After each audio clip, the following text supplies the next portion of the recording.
Good afternoon, everyone. Thank you for joining us today. My name's Paddy Aiken. I'm the manager of the team implementing batteries at the CER.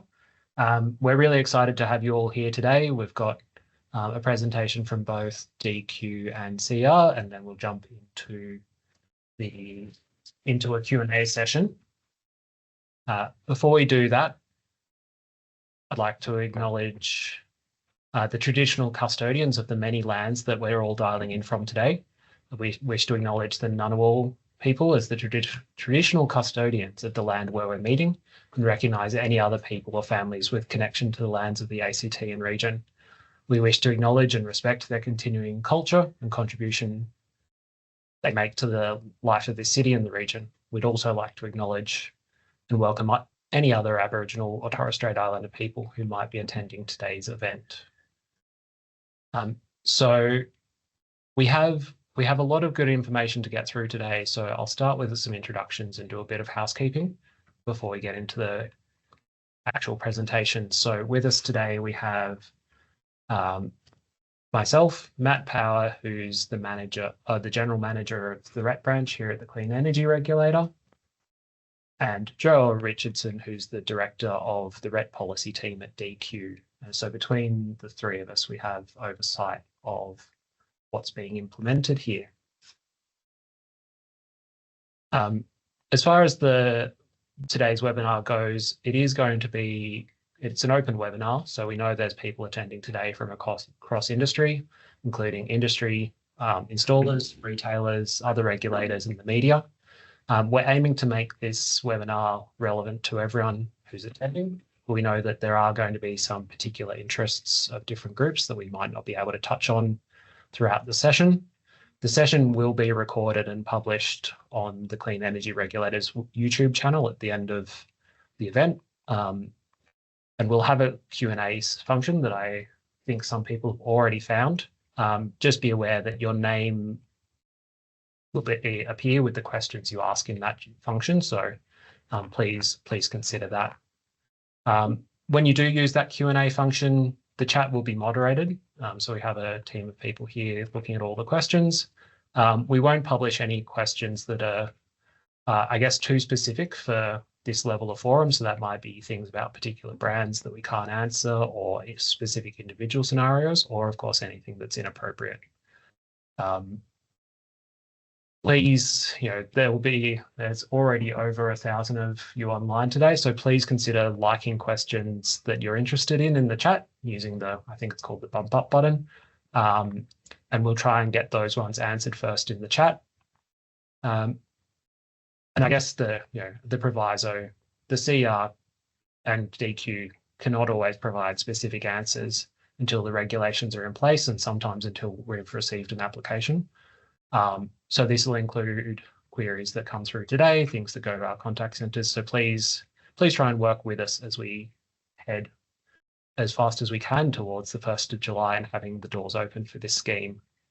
The questions we don't get to today, because we probably won't have time for every single question, we'll try and update the CER and DQ's web guidance as we go along over the next coming week or two.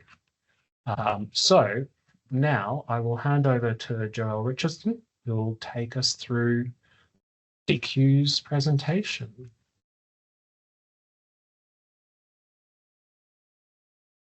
Thanks, Paddy. The Australian Government is implementing the Cheaper Home Batteries program to help households, businesses and community groups to save on their energy bills. The program will provide a discount on the cost of installing small-scale battery systems, which will help households to make the most of the cheap and clean solar power by storing it for when it's needed, and will reduce electricity costs for everyone, not just those who install a battery, because the deployment of small-scale batteries at scale will lead to broader grid benefits, reducing pressure on the grid at peak times and improving the coordination of consumer energy resources. The program will provide around a 30% discount on the upfront cost of eligible small-scale battery systems that are installed from the 1st of July 2025. Importantly, the program will be implemented by the Clean Energy Regulator through the existing Small-Scale Renewable Energy Scheme, or SRES, That's leveraging the strong regulatory framework with built-in electrical safety and consumer protections. The government will purchase the volume of certificates that are created for batteries from the Clean Energy Regulator's clearinghouse, and this will ensure that the SRES compliance costs relating to batteries are not passed through in electricity bills. To the next slide, which is really about the intended eligibility criteria for batteries under the program. A battery that is at least 5 kilowatt hours and up to 100 kilowatt hours in nominal capacity is eligible under the program. This includes additional capacity that is added to an existing battery. This includes a single battery or a group of modular batteries combined to operate as one battery system, provided that the minimum capacity of that combined system is at least 5 kilowatt hours. A battery to be eligible under the program needs to be installed with new or existing solar PV, and a battery system is eligible under the program if it is installed at a premises and only eligible for support once. The VPP capability of a battery is important for eligibility under the program, and that is for batteries that are installed on grid. Off-grid batteries do not require a VPP capability in order to be eligible under the program. Importantly, all batteries that are installed to be eligible under the program and also in accordance with state and territory law need to comply with state and territory electrical safety regulation, and the installation needs to be complete for the purpose of creating STCs when a certificate of electrical compliance is issued, which demonstrates that compliance with state and territory electrical safety regulation. The small-scale renewable energy scheme regulatory frameworks of product and installer accreditation and complying with state and territory electrical safety requirements, as well as some consumer protections around providing written statements by the retailer, the designer and the installer being provided to the consumer, are all required under SRES currently and will apply to batteries as well. The CER, or Clean Energy Regulator, will also undertake its inspections program, which will be expanded to include batteries. The discount will be based on the battery's usable capacity and up to 50 kilowatt hours of the battery's capacity. And the discount rate will gradually decrease until 2030. The batteries that are installed in 2025, the rate of discount is calculated based on 9.3 STCs per kilowatt hour. Let's move on to the next one. Details of those eligibility criteria and other details on issues covered here today are available on the Department of Climate Change, Energy, the Environment and Water's website, where you can find further details on particular policy issues, as well as a policy paper that covers the key criteria. And just in terms of next steps, the department is working to develop amendments to the small-scale renewable energy scheme regulations in order to implement the program. We're working through some technical matters to be outlined in regulations, and then further clarity will be provided in Clean Energy Regulator guidance. The aim is to have the amendment regulations in place for the scheme commencement from the 1st of July 2025. We note that the information presented in this presentation, as well as the information on the websites of the department and the Clean Energy Regulator, could be subject to change, and this should be taken into account before any activity is undertaken in advance of the amendment regulations being in place. So I just wanted to outline that eligibility for the discount will apply when the scheme commences, which is proposed to be from the 1st of July 2025 and subject to amendment regulations being in place. Thanks, Patty. So we'll now just move on to Matt Power, the General Manager of the REC branch, to talk about things from the CR perspective. Thanks, Patty. Welcome all. Firstly, the Clean Energy Regulator and DECU are excited about the inclusion of batteries into the SRES. This is an excellent program that will help individual households manage costs of living pressures will create many jobs for the industry, from retailers, installers, wholesalers, and many more. And it will also provide those broader benefits to all electricity users, grid management, and support AEMO, DNSPs, and others in operating the grid. But in implementing this, our focus is to ensure we get it right for consumers, the industry, and the industry energy transition. Next slide is SHRES requirements for solar will now be expanded with the inclusion of batteries. So what this means for the industry is solar batteries will need to be on the approved product list with the Clean Energy Council as the product listing body. Installers will need to be battery accredited with Solar Accreditation Australia. And as part of that accreditation, when they're doing installations, will need to continue to evidence that the installer is on site, either installing or supervising the installation. So this will include the continuation of selfies or on-site verification photos. As part of this, the STC, the small scale technology certificates that will be able to be applied for battery installations will need to be claimed through the existing REC registry, where all other STCs are created for the other technologies. So just like solar PV, you can assign, the owners of the systems can assign the rights for these STCs to a registered agent. And most people do this in exchange for an upfront discount on the system's purchase price. We don't set that certificate price between agents, retailers, and homeowners. These are arrangements that are done in usually contractual arrangements, and we would ask everyone that's involved in this to do their due diligence and make sure they're clear on those contractual prices and how they'll be paid.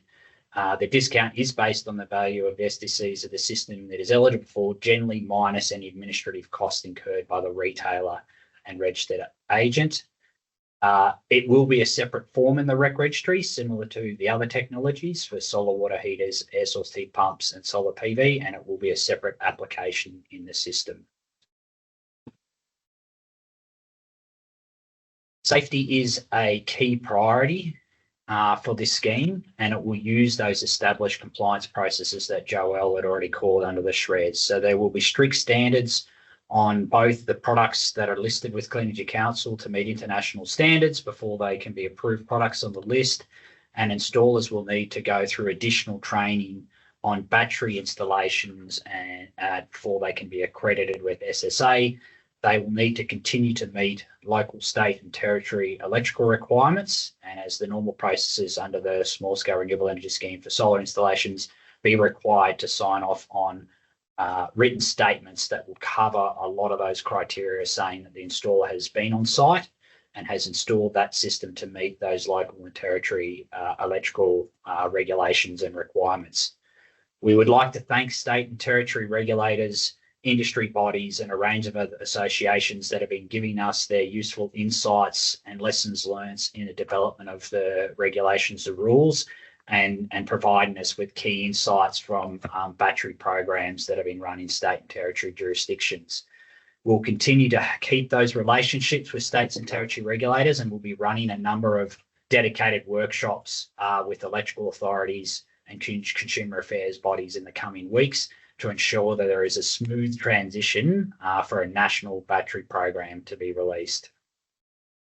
This ER will continue to the inspection program, and this will be established also now for battery installations under the program. And we will be inspecting systems as soon as practically once the scheme goes live, in a much sooner time frame than with solar PV, where we generally leave a 6 to 12 month time frame. When it comes to battery, we're looking to have inspections underway within a month or two from the first applications coming into the system. We will be analysing the results from those battery installations and meeting with state and territory and other relevant bodies such as Solar Accreditation Australia to understand the results of those and any areas of concern that we need to look into and the findings that need to move forward.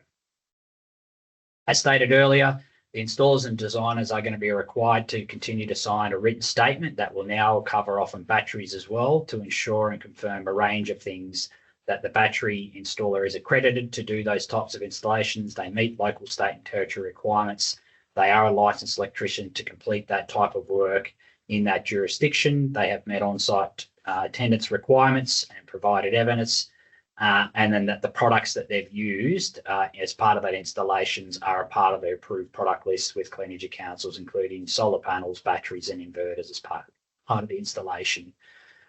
We will be using the results from our battery program and also states and territories battery programs to continue to look at areas of non-compliance, and we will work with solar accreditation to ensure that the professional development and mandatory courses are going to flow through as part of this. So as an accredited installer, do expect that you're going to be having to do additional mandatory training where we see continued non-compliance across the industry in particular areas to do with solar and battery installations.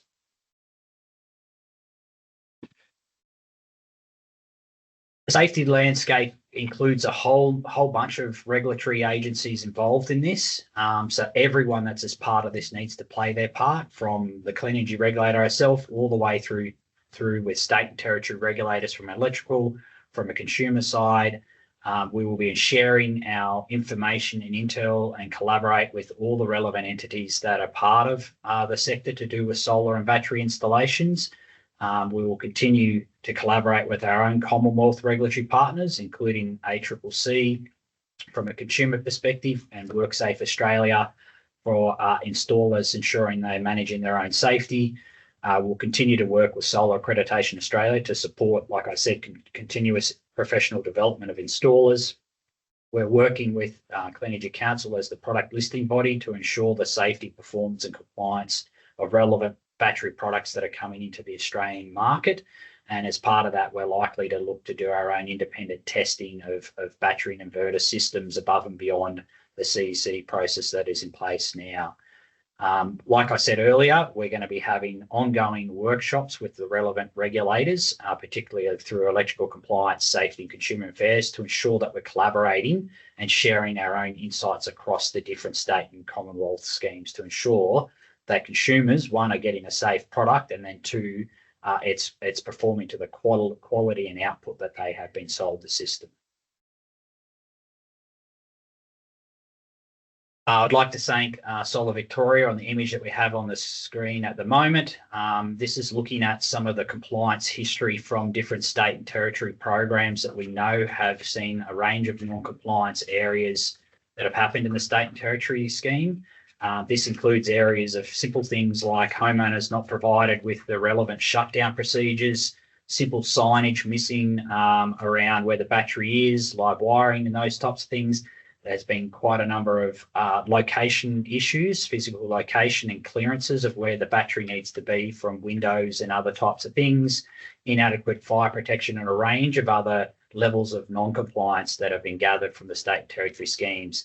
We'll continue to work with state and territorial authority to gather all that information and, as said previously, continue to work with Solar Accreditation Australia to improve compliance outcomes in these areas of concern that we know are currently in the market.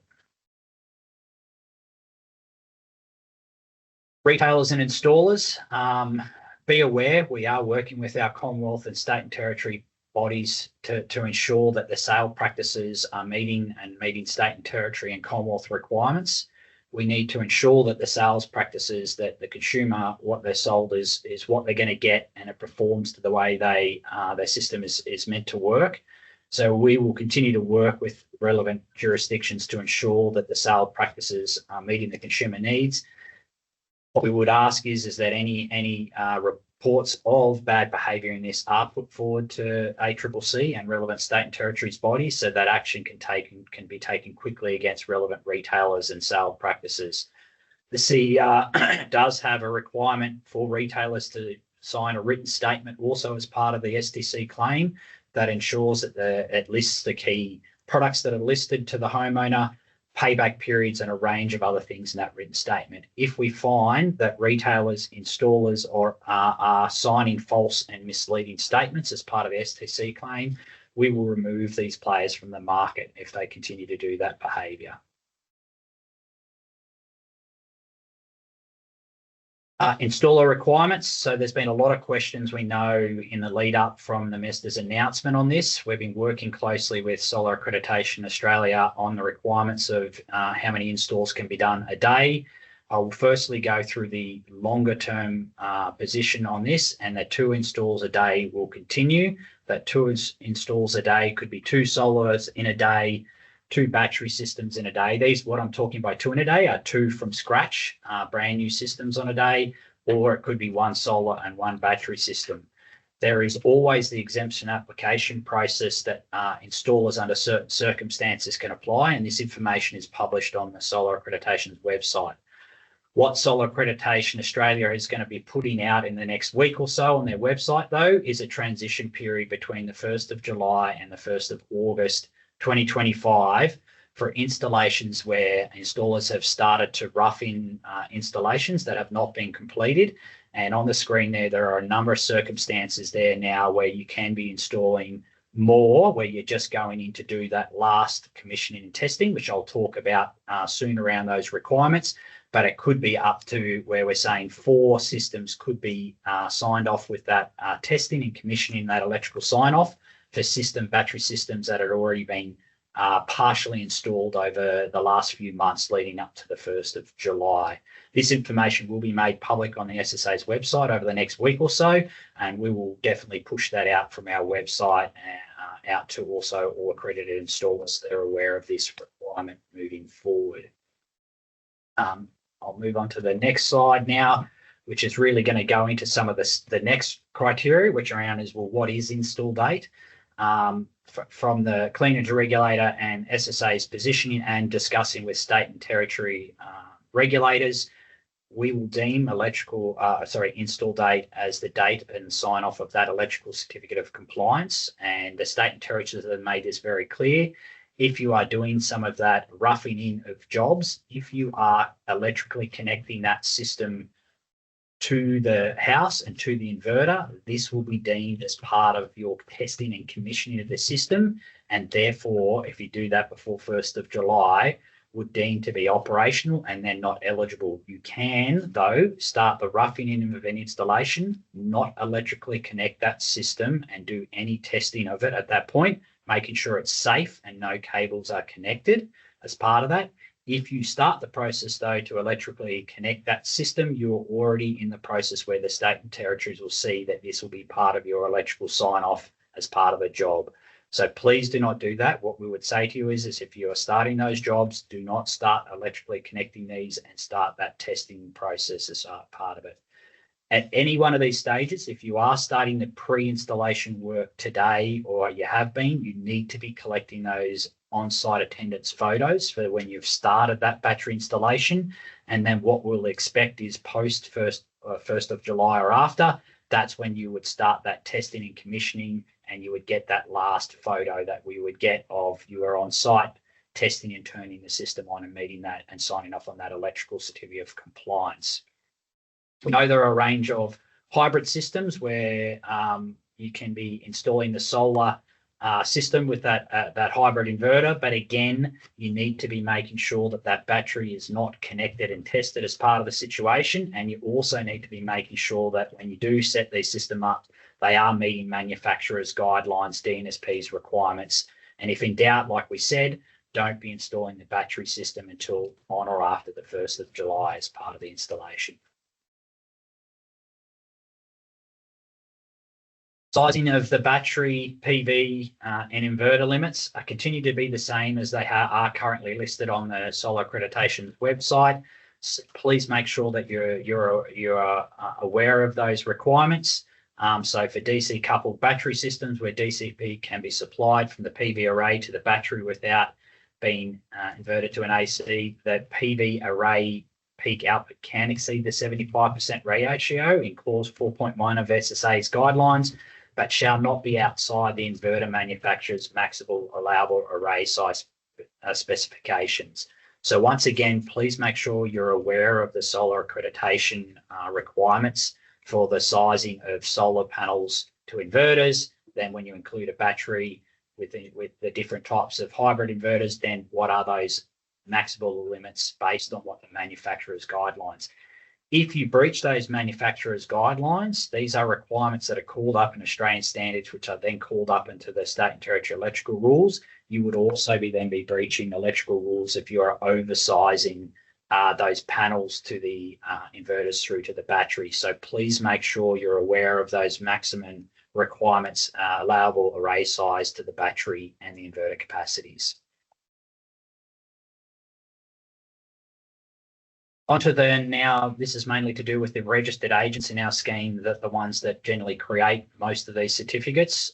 Bulk uploads will not be available to create the small scale technology certificates for for battery installations come 1st of July. It will be a manual process that agents will need to be uploading individual applications into the system from day one. This is just due to the short time frame to get IT systems and allowing industry to be able to apply on the 1st of July.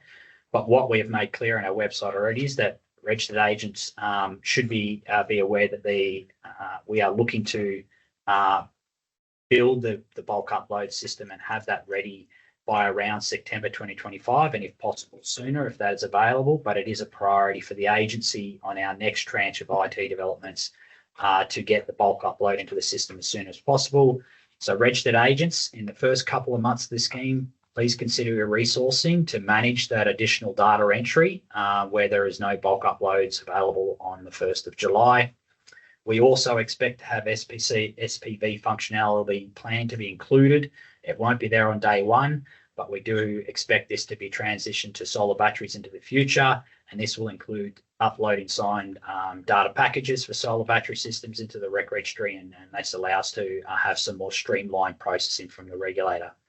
Please be aware that CER will initially be assessing these applications manually as well. So this may mean that the processing of battery SDC claims may be slower than solar SDC claims will be initially, but the CER is continuing to build our next stages of the IT system, which will include bulk uploads and functionality for quicker processing from the regulator for battery SDC claims.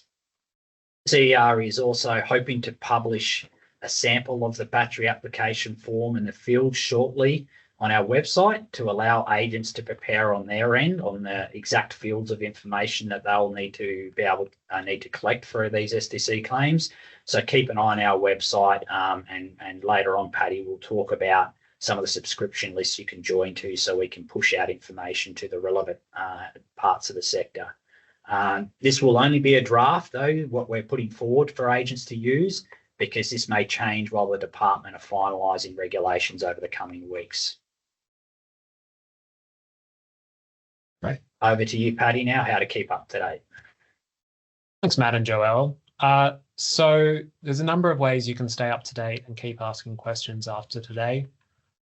We'll throw these links in the chat, so don't worry about trying to Google them now, but you'll see on the Clean Energy Regulator website, we've put up some dedicated subscriber lists for this program. So anyone who's on the existing RET subscriber list, there's some dedicated ones for agents, installers, battery suppliers, equipment manufacturers to stay up to date and get the most relevant updates to you.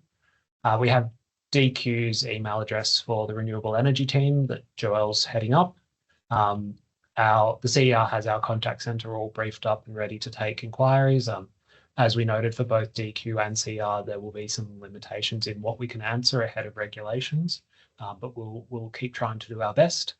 And we've provided links here for both the Clean Energy Regulator and DQ's web pages there, particularly the additional information that DQ put out on Friday last week has some really useful information and relates to a lot of the slides we've had today.